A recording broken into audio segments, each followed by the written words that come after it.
Hello everyone, আসসালামু আলাইকুম। কেমন আছেন আপনারা সবাই?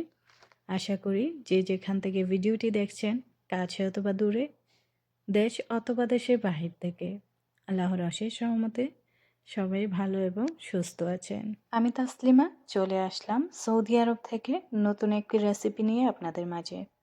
আশা করি রেসিপিটি ভালো লাগবে আর পুরোটা রেসিপি জুড়েই আমার সাথে থাকবে। আজকে আমি রান্না করব ভেজিটেবল চাউমিন রেসিপি। আর এই চাউমিনটা আমি যখন রান্না করি অনেক পরিমাণে সবজি দেওয়ার চেষ্টা করি, কারণ এমনিতেই সবজি বেশি একটা খাওয়া হয় না, কোনো একটা উছিলায় সবজি খাওয়া হবে। তো চাউমিনটা রান্না করার জন্য এখানে আমি গাজর কুচি করে নিয়েছি, অনেকগুলো গাজর। আর এখানে হাফ মুরগি, মানে হাফ মুরগির মাংস এভাবে হাড় ছাড়িয়ে কুচি করে কেটে নিয়েছি। আপনারা চাইলে মুরগির যে বুকের মাংসটা আছে, সলিড মাংস, সেটাও কুচি করে নিতে পারেন। তো আমাদের বাসায় সলিড মাংসটা ছিল না, তাই আমি এখানে হাফ মুরগি ভিজিয়ে তারপর চামড়া ফেলে দিয়ে হাড় সরিয়ে কুচি কুচি করে কেটে নিয়েছি। তারপর অল্প পরিমাণের ঘি দিয়ে পেঁয়াজটাকে ভেজে নিচ্ছি। পেঁয়াজের পরিমাণটাও একটু বাড়িয়ে দিবেন, কারণ চাউমিনটা রান্না করলে পেঁয়াজ একটু বেশি হলে আমার কাছে বেশি ভালো লাগে। তো এখানে আমি বড় সাইজের একটা পেঁয়াজ ঘি দিয়ে কিছুক্ষণ ভেজে নিয়েছি। তো পেঁয়াজের কালারটা একটু চেঞ্জ হওয়ার পর এখানে দিয়ে দিলাম কুচি করে রাখা মুরগির মাংস, দিয়ে ভালো করে নেড়েচেড়ে মিশিয়ে নেব। এই পর্যায়ে চুলার আঁচটা মিডিয়াম করে দিতে হবে, যেন মুরগিটা একদম শক্ত না হয়ে যায়। আর মুরগিটা ভাজার সময় যখন চুলার আঁচটা বাড়িয়ে দিবেন, তখন মুরগিটা শক্ত হয়ে যাবে কিন্তু সিদ্ধ হবে না।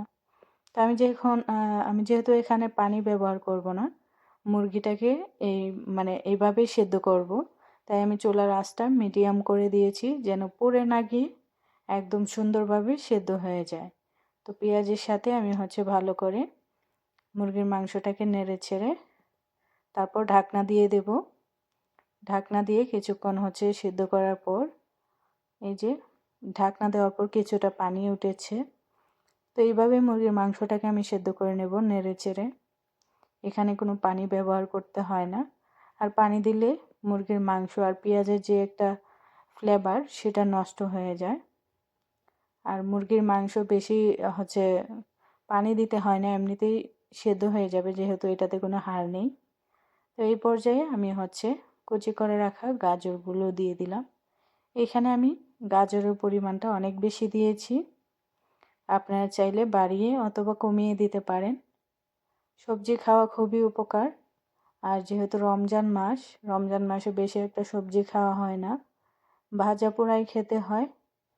তো যে কোনোভাবে যে কোনো পরিস্থিতিতে সবজিটা একটু বেশি খাওয়ার চেষ্টা করবেন, শরীরের জন্য খুবই উপকার। আর এই রান্নায় আমি কোনো তেল ব্যবহার করিনি, শুধু অল্প পরিমাণে ঘি দিয়ে পেঁয়াজটা ভেজে নিয়েছিলাম। আপনারা চাইলে আপনাদের পছন্দ মতো তেলও ব্যবহার করতে পারেন এখানে। আর পুরোটা রমজান মাস গেল আমি কোনো তেল খাওয়ার তেলটা খুবই কম খাওয়ার চেষ্টা করেছি।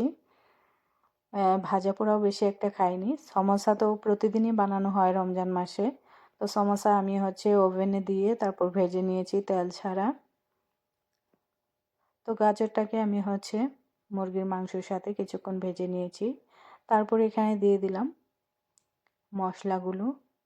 আপনারা চাইলে আপনাদের বাসায় যে মশলা আছে সেগুলো দিয়েই রান্নাটা করতে পারেন। আমি এখানে আদা রসুনের পাউডার, তারপর একটু কারি পাউডার, একটু বিরিয়ানির মশলাও দিয়েছি ফ্লেভারটা ভালো আসার জন্য। তো সব ধরনের মশলা দিয়ে আমি এখানে কুচি করে রাখা টমেটো, ক্যাপসিকাম দিয়ে দিলাম। আমি বারবারই বলতেছি, আমি কিন্তু সবজির পরিমাণটা অনেক বেশি নিয়েছি, আপনারা চাইলে বাড়িয়ে অথবা কমিয়ে নিতে পারেন। আমি যতটুকু চাউমিন সিদ্ধ করে নিয়েছি, আমার মনে হচ্ছে এখানে সবজির পরিমাণটাও ততটুকুই, সবজিটা চাউমিনের সমান সমান দিচ্ছি আমি। আর এখানে মুরগির মাংসটা না দিয়ে আপনারা চাইলে ডিম দিয়েও এই চাউমিনটা রান্না করতে পারেন, খুবই মজা হয় এই রেসিপিটা। আর বাসার ছোট বড় সবাই খেতে পারবে এই রেসিপিটা। আমি কিন্তু এখানে কোনো কাঁচামরিচ দিইনি, কারণ আমার বাসার কেউ জাল খেতে পারে না, তার জন্য এখানে কোনো মরিচ দিইনি। আপনারা চাইলে কাঁচামরিচ দিতে পারেন, কাঁচামরিচ দিলে টেস্টটা আরও বেড়ে যাবে। কাঁচামরিচ দিলে নুডলস অথবা চাউমিন যে কোনো কিছুতে স্বাদ আরও বেড়ে যায়। তো আপনারা বাসায় ধনিয়া পাতাও ছিল, কিন্তু আমি দিতে পারিনি, কারণ বাসার কেউ কেউ আছে পছন্দ করে, আবার কেউ কেউ আছে ধনিয়া পাতা খেতে চায় না, যার জন্য আমি দিইনি। আর এই রান্নাটা ইফতারের জন্য। তো আমি ভালো করে নেড়েচেড়ে ঢাকনা দিয়ে ঢেকে রাখলাম, গাজরগুলো সেদ্ধ হয়ে যাবে। আর এদিকে চাউমিনটা আমি সেদ্ধ বসিয়ে দিয়েছি। যেহেতু হাতে সময় আছে, আমি নর্মাল একটা পাতিলেই সেদ্ধ করে নিচ্ছি। আর সব সময় কি করি, আমি যখন হাতে সময় না থাকে তখন প্রেসার কুকারে বেশি করে পানি দিয়ে চাউমিনটা সেদ্ধ করে নিই। 5 থেকে 7 মিনিট সেদ্ধ করলেই হয়ে যায়। তো এখন যেহেতু আমার হাতে সময় আছে, আমি নর্মাল পাতিলে দিয়ে চাউমিনটাকে সেদ্ধ করে নিচ্ছি। আর প্রেসার কুকারে সেদ্ধ করলে বেশি একটা সময় লাগে। এখানে আমি একটু লেবুর রস আর সয়াবিন দিয়ে পরিমাণ মতো লবণ দিয়ে চাউমিনটাকে সেদ্ধ করে নিচ্ছি। আর এদিকে মুরগির মাংসটা, সবজিগুলো হয়ে গেছে, আমি একটু নেড়ে দিচ্ছি, যেন খেয়াল রাখতে হবে নিচে যেন ধরে না যায়, তাহলে কিন্তু ফ্লেভারটাই নষ্ট হয়ে যাবে। আমি অনেক দেরি করে ফেলছি, আরেকটু হলে পুড়ে যেত। তো কোনো কারণে বলতে হবে যেন না লেগে যায়, কারণ এখানে পানি ব্যবহার করিনি। আর যেহেতু পানি ব্যবহার করিনি, এখানে গাজর থেকে কিন্তু বেশি একটা পানি বের হয় না, আর মুরগির মাংস থেকেও না। তার জন্য চুলার আঁচটা মিডিয়াম থেকে একটু লোতে রেখে তারপর একটু পর পর নেড়ে দিতে হবে। যদি পড়ে যায়, নিচে ধরে যায়, তাহলে কিন্তু ফ্লেভারটা নষ্ট হয়ে যাবে। আমি বারবার নেড়ে দিচ্ছি, অনেক সময় নিয়ে নাড়ছি।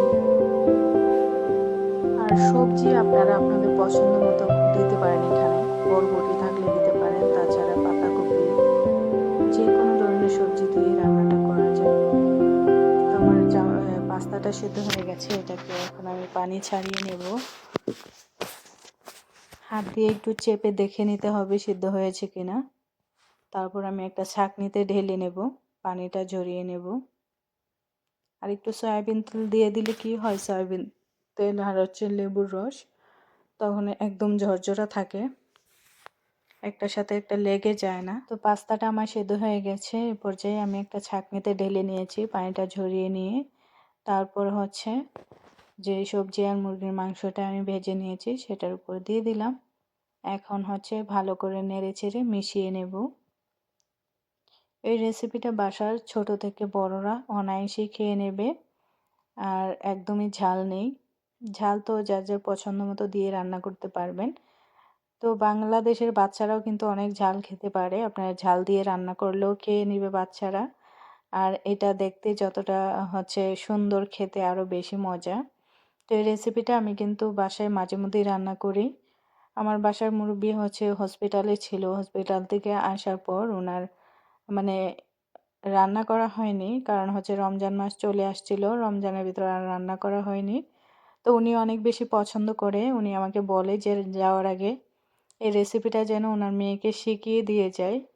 শুধু এই রেসিপিটা না, কয়েকটা রেসিপি আমি রান্না করি, উনি অনেক পছন্দ করে। যেমন চিকেন বিরিয়ানি, মেহেন্দি, এগুলোও আছে। তো আমি মাকে বলছে যাওয়ার আগে ওনার মেয়েকে শিখিয়ে দিয়ে যাওয়ার জন্য, যেন উনি মাঝে মধ্যে চাইলেই খেতে পারেন। তা আমি বলছি ঠিক আছে, আমি যাওয়ার আগে রেসিপি দিয়ে যাব, কোনো সমস্যা নেই। তো আজকে হঠাৎ করে উনি বলতেছে যে এই পাস্তাটা ওনার খেতে ইচ্ছে করতেছে, পাস্তা বা চাউমিন যেটাই বলেন। তো উনি আমাকে বলতেছে আজকে রান্না করতে, ইফতারের সময় খাবে। তো আমি কিন্তু এখানে কোনো মরিচ ব্যবহার করিনি। রান্নার পর ওনার কাছে একটু ঝাল লাগছে, কারণ এখানে কারি মশলা দিয়েছিলাম একটু। তো কারি মশলাতে একটু মরিচ আছে, যার জন্য একটু হালকা ঝাল হয়ে গেছিলো। আর রোজা রেখে সারাদিন ঝাল উনি খেতে পারে না, তারপরেও অনেক অনেক মজা করে খেয়েছেন উনি, ওনার কাছে অনেক ভালো লেগেছে। তো আমি ইফতারের সময় অনেক কিছু খেয়েছিলাম, ভাবছি যে ইফতারের পর নামাজ পড়ে খাবো, কিন্তু ইফতারের সময় অনেক কিছু খাওয়ার পর পেটটা একদম ভরে গেছিল, তাই আর খাওয়া হয়নি। তবে তারাবির নামাজ পড়ে এসে একটু খেয়ে দেখি যে অনেক মজা হয়েছে, তারপর আমি নিজেও বসে বসে অনেকগুলো নিয়ে খেলাম। তো সত্যি অনেক মজা হয়েছিল রেসিপিটা। এই তো আপনাদের সাথে গল্প করতে করতে আমার রান্নাটাও শেষ হয়ে গেছে। আর ধনিয়া পাতা দিলে কিন্তু আরও বেশি মজা হতো।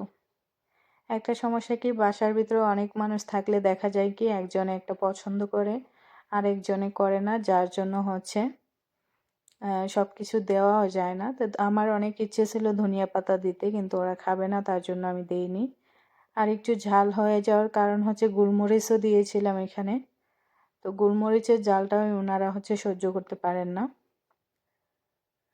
তো এই তো আমি হচ্ছে তারাবির নামাজ পড়ে এসে বসে একটু নিলাম খাওয়ার জন্য। প্রথমে আমি একটু দেখলাম যে ভালো লাগে কিনা, যদি মজা হয় তাহলে খাবো, নয়তো খাবো না। পরে অল্প একটু খেয়ে দেখি যে না, অনেক মজা হয়েছে। তারপর আমি দেখেন কতগুলো নিয়ে নিছি, পেট কিন্তু একদম ভরা। আমি জানি না এতটুকু খেতে পারবো কিনা, তারপর আমি নিয়ে আসছি বেশি করে। তারপর বসে বসে খাচ্ছিলাম আর মনে হচ্ছিল যে না, অনেক মজা হয়েছে। আর রোজা রেখে রান্না করছিলাম, তো লবণও ছাকতে পারিনি, তবে সব কিছু আলহামদুলিল্লাহ পারফেক্ট হয়েছে। কিন্তু ঝালটা একটু বেশি হয়ে গেছিল, কিন্তু ঝাল হওয়ার কারণেই কিন্তু বেশি মজা হয়েছে। আর রোজা রেখে সারাদিন পর মুখটা কেমন হয়ে থাকে, একটু ঝাল ঝোল খেলে ভালোই লাগে। তো আপনারা চাইলে আপনাদের বাসায় সোনামণিদের জন্য এই রেসিপিটা রান্না করে ট্রাই করতে পারেন। আর আমার যেই সকল আপু এবং ভাইয়ারা আমার ভিডিওটি ধৈর্য সহকারে এতক্ষণ পর্যন্ত দেখেছেন, একটা লাইক একটা কমেন্ট করতে ভুলে গেছেন। আপনারা কিন্তু চাইলে একটা লাইক করে দিয়ে ভিডিওটা শেষ পর্যন্ত দেখে সুন্দর একটা কমেন্ট করে আপনাদের মতামত জানিয়ে দিতে পারেন আমার এই রেসিপিটি আপনাদের কাছে কেমন লাগলো। আর নিত্য নতুন রেসিপি অথবা নতুন নতুন ভিডিও পেতে অবশ্যই আমার চ্যানেলটিকে সাবস্ক্রাইব করে পাশে থাকা বেল বাটনটি বাজিয়ে দিতে হবে, তাহলে কিন্তু আমার সব ভিডিও নোটিফিকেশন সবার আগেই আপনাদের কাছে পৌঁছে যাবে। আর আমার নতুন ভিডিওগুলো আপনারা সব সময় সবার আগে দেখতে পারবেন। রমজান মাসে সারাদিন না খেয়ে থেকে রোজা রেখে ইফতারের সময় অনেক বেশি তেল আর ভাজা পোড়া খেলে অনেক ক্ষতি, তার চেয়ে ভালো এরকম মজার একটা স্বাস্থ্যকর রেসিপি বানিয়ে আপনি এবং আপনাদের পরিবারের সবার সাথে খাবারটা শেয়ার করতে পারেন, বা পরিবারের সোনামণিদের ছোট ছোট বাচ্চাদেরকেও এই রেসিপিটা রান্না করে দিতে পারেন।